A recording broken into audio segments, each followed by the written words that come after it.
یو پبلک سکول کې هغه پبلک سکول کې لسم جنکیم کټ لستونو سره راځي لسم جنکی لستونی بلال ترخونو پوری کمیسونه او سریم سر توری او د دې نیمه پندې نه لاندې دا پیم ښکاری وی د ما خو د اسلامیاتو پیروډو نه غجنکو ته نصیحت وکړي چې بچی دا ګناه ده او یو ځای الکو جنې ناستی په بنچ مخلوط تعلیم دی کوئی ایجوکیشن الکو جنې یو ځای ناست نو ما ته نصیحت وکړي چې تاسو ځلسم جنکې وغټي جنکې تاسو پیغله جنکې او دا لستونی کولاو مپرې ده دا ګناه ده دا ناروا دي د استادانو په نظر لګي زمونږ په لګي ولکانو سوځه کې ناسه نو سرم پټاوي لو پټه په سره وګد جامې په مو تر شریعت متعلق احکامات ذکر کړ وی سار چې سکول تر عالم پرنسپل وغوښتو هغه چې څنګه ورلم یو سړی وسره ناست بما دا پرنسپل چې پرون تا په سکول کې څه خبره کړې ده مې چې متعلق د پردې مې چا کړې مې مسلمانان یو د پردې خامخا ما ویلې وي چې ستاسو سره کار نشته تاسو خپل سبق خولو سره کار دې سره تاسو کار دی وی هغه کم سړی چې راغلی وو وی هغه وی چې زما لور م بیګا را سکول نه را جړلې وی ما ته چې استاد مونږ ته وی چې بیا به دا کمیس نه چوي وګت کمیس واچوي وګدول استونو والا واچوي وی سړی ما ته وی چې مولانا صاحب مونږ دا جنکه دارالعلوم ته نه دی راوسته او نن دینی مدرسې ترای مونږ ته دا ماحول معلوم دی دا ولا مونږ جوړو دا ماحول چې دی بلدی شي چې لنه یره ختم شي او کتا خبره تاسو مونږ جنہ کوته کوي چې بیا جنہ کې د سکول ته نه راولو ایما دا پرنسپل وی چې کدی نه پس دا خبره وکړه نو کړای نه بیا د سکول ته ډیوټي له مرزه ما هغه ته به غیرت له بیا په سکول کې ډیوټي کې استفاده ور دا زموږ حالت پلار په خپل وای چې د ما جنې دې سره بلد شي د ما لور دې بلد شي مور په خپل وای د ما لور دې حالت سره بلد شي شریعت سوی نبی کریم صلی الله علیه وسلم فرمایي چې کوم خدای د کور نوزي یوازې بنوزي کنه دې سفر یو فتنه ني لکه په دې گاون کې یو زنانه بل کړ دی بل کړ دی او فتنه ني بیا خیر او چې بار لګ مزل پکې زیات او فتنه نو خامخازي رحم محرم به وسره زوی به وسره خاون به وسره هغه څوک به وسره چې مستقل نه کې وسره نه کېږي لکه زوی شو رور شو داخلك به وسره او چې چا سره مستقل نکاح خپل خو دې خو نکاح وسره جایز ده د ترزوي د مامازوي د ترورزوي دې سره تل بالکل منه دی حرام دا ګناه ده دا لوی فتنه خو موږ ته به ستره به پردګي جوړ کړه خو کلوري په نسب کې چې تلری خپل مینه مونږ وایو دا مرواره دي لری وایو الکه دا مې خورایې دي اکور تر ادن نه کو دا غي نه مصیبت جوړ شي هغه کړه خوین دي لونه پرې دوه غي نه مصیبت جوړ شي فتنه مونږ ته دي هم جوړ دي جوړ د شریعت په اصول او عمل کا قسم په خدای کې فتنه جوړ شي مونږ د شریعت په اصول عمل نشته شریعت هم شاته پرې خدي اسم نشته دا تر د دوینه ستر د ماما د دوینه ستر د ترور د دوینه ستر یو شی دی که فتنه جوړیږي تر زوی دی یا د ماما زوی دی بعض خلک داسې اوسېږي په کور کې دنه ارسه شریک او کاروبار شریک نو دا د مخ دا ستر د ضرورت هغه ضرورت ته فتنه ته جوړیږي بیا شریعت لږ گنجائش ورکړي هم یوازې به سره په کور کې نه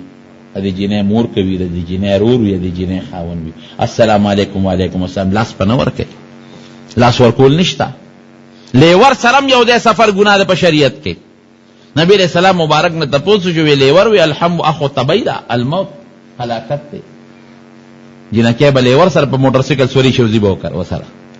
لیور بو سر پا سیٹی یو دے ناس تے پلار کر بے بوزی شریعت کے بالکل منع حرام دا گناہ دا ولی دا گناہ ہونا مونگ راگشتری پا مخا خدای نا مونگ نیاری لیور سره ناستا د ماماز وی سره اوخی سره د ترور دوی سره پلار سفر کل چورلټ په سلور مذهب ناروا حرام شریعت هم شاته وګورئ دین هم شاته وګورئ ځان دوایو مسلمانان نو دا فتنه خو شروع دي کړه او کوم مزل زیاتو یریږي आवाज بنه بوزي خامخا به سره دي پتلو به مو سره دي پاتو او دا مې ته مخ کې رسول جن کو سره موبایل مې پرې دي د جنکو موبایل ته ضرورت دی؟ د سلوم ضرورت نشته، خو بس مجبوری ده. د داسې حد ته خبره رسېدلې ده چې خلک پکې ګیر. د جنکو موبایل ته ضرورت سره پخوا جنکو سره موبایل یې ویسه. بعضې پکې لا داسې خلک هم بې غیرته شته کوېدن به وکړي لا نکاح به هم نه یې کړی او په ګفټ کې به خپلې بیبي له موبایل ولیږي. دا موبایل مې دله په ګفټ کې در ولېږه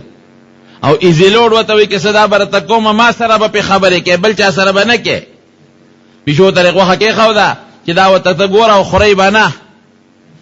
خورئ به نه، ورته نیغ نیغ ګوره. دا موبایل مې در ولېږي ایزي لوډ به هم درته کېږي، خبرې به صرف ما سره کوې، بل سره ابې بل چا سره 3 تار برابر کړي چې تا دې خبرې کې بل سره تلي. دا هم ډېرې تاسو به هم لیدي او ما ته هم پته ده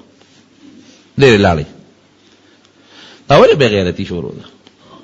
دا خو د غیرت خلاف ده، د شریعت خلاف. شریعت او غیرت، شریعت او حیا، اسلام او حیا لازم ملزوم دي. چې حیا دې وغورځول اسلام هم لاړ ختم، غیرت دې وغورځول اسلام هم لاړ ختم. نو ګناه اسبابو نه به ځان ساتې نو خدای به د ګناه نه ساتي. او که د ګناه اسبابو نه ځان نه ساتي او ته وایې چې ما خدای د ګناه نه وساته نو قصه دې بیا ګرانه ده. دا ګورې بعضې وخت ډېر خطرناک جرم شي. مولانا اشرف علي تانوي رحمه الله لیکلي دي د دمشق په جامع مسجد کې یو مؤذن و بانګ به وي، منارې په سر کې به بانګ. نو شریعت لیکلي دي چې یو سړی په یو کوټه کې بانګ وایي، په یو مناره کې کوټه کې، نو د حي علی الصلاة او حي علی الفلاح دپاره د هغې نه بار که سر وباسي نو خیر دی چې خلک اواز وولي. نو دې بانګي کاکا چې به بانګ وي حي علی الصلاة نو مخ به دې طرف ته وایسته او حي علی الفلاح به دې بل طرف ته وایسته. د دې جومات په ویښ کې د یو یهودي سړي کور و. د چې څنګه بانګ کې د حي علی الفلاح دپاره څنګه مخ وایسته، هغه کور کې یو جنۍ او په هغې نظر ولګېد. بزانیم بانک خو خدای دې پکې خیر واچي چې لاسنګ به خلاص کړي، چې بانک یې څنګه خلاص کړه کړکۍ نه سر ورته کړ اجینه ته نه مجبور دا جنې په نظر شو. بانګي بابا سکه پردو کورونو ته ګوري، یو ته سو یې رب زما سره محبت پیدا شو مې دي او ډېر زیاته مې خوښ شو. زبابا خدای ته وګوره نیک بخته د سلوا د ما د نیکه په ځای او د استاد نو سه په ځای شرمېږم نه د نیک بخته پردو کورونو ته ګوري. یاره داسې به وکړو دا کار به حلال کړو، واده را سره وکړو. بابا ورته وسوس نکاح را سره بابا په قلار کې نه خدای ته وګوره ته مسلمان او زه خو یهودی یم، زما استاد نکاح کوم ځای کېږي؟ وی نه اوس مسله خو ته معلومه ده زمونږ په شریعت کې د یهودي جنۍ سره او د عیسائی جنۍ سره اهل کتاب سره نکاح جایز ده. او چې ته څه شرط وې، پیسې وې، کور وې، سره زر کالي چې څه دې خوښه یې دله در کوم، خو مهرباني وکړه ما سره نکاح وکړه. جنۍ ورته بیا په مینتونو ده چې بابا ته اخر ځان ته وګوره، ته خو زما د نیکه په ځای زه د نوسۍ په ځای یم، زما ستا کم دی. یاره ته چې څه وې چا سره خو به واده کې که څومره پیسې او څه چې غواړې زه در کوم، مهرباني وکړه ما ته غاړه کېږده نکاح ده. جنۍ ورته وي ګوره زه یهودڼه یم. وی خیر زما نکاح سره کېږي جایز ده. وی ستا را سره کېږي خو ما له زما غیرت اجازت نه راکوي چې زه د یهودي نه ما سوا بل چاته په نکاح شم. زه به یهودي ته نکاح کېږم، مسلمان ته نه په نکاح کېږم. زه یاره نکاح ته سره کوم خو په یو شرط، که د ایمان دې پرېږدی نو راځه یهودي شه، راځه د نن نه دې ښه ځای او زه چې ځو راځه بس خپل ملا باندې نکاح به وتړو، د اوس نه دې ښه ځای خو یهودي شه. وی ګوره بل شرط ولګوه او یا اتیا کاله شپېته بانګونه مې ویلي او بلا منځونه او صدقې او قصې دار علمه غره کوه. وی بل شرط نشته خو که دا شرط مې منې راځه اوس نه دې ښه ځای بې صلاح دې ښه ځای، او که دا شرط نه منې نو مهرباني وکړه پردو ښځو ته مه ګوره. وی ګوره سوچ پې وکړئ، ما پې سوچ کړی دی. وی ښه ده یهودي شم درلم، خو چې یهودي شم درلمه وی راځه د هغه پوړی نه اوښوی د راخطا شو ځمکې له سر د لاندې راغی او دا سټ یې ولګېد مردار شو. وخت به همدغه مقرر و که نه؟ که یهودي شوی نو جنت الفردوس کې به ناستو، ځکه بانګ غوندې بهترین عمل یې وکړ او دس کې خلک منزله را بلی لا اله الا الله الله اکبر یې پخلو نو جنت ته به روانو. لیکن دا هغه ګنده نظر دا وجه نه کم خوالا ایمانم لاړ خلاص شو او دوزخ ته وخوید. د دواړو جهانو مبارک سردار چې مونږ ته کومه لار ښودې ده قسم دی هغې کې د دنیا هم خیر دی او د آخرت هم پکې خیر دی.